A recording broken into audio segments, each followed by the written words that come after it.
पिछले 5 दिनों से भारत के हर तीसरे व्यक्ति को गले में खराश, गले में जलन, सर्दी, खांसी, जुकाम की समस्या हो रही है।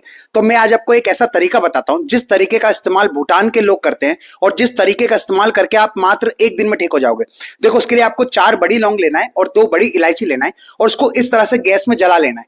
जब वो पूरी तरह से जल जाए तो उसका चूरा करके एक कटोरी में डालकर उसमें 2 बूंद अदरक की और 2 बूंद शहद की डालकर एक पेस्ट बना लेना है और उसको थोड़ी थोड़ी देर में चाटना है। दिन में 2 बार ऐसा करना है। अगले दिन तक आप पूरे ठीक हो जाओगे और ये बात भारत के हर व्यक्ति तक शेयर कर देना।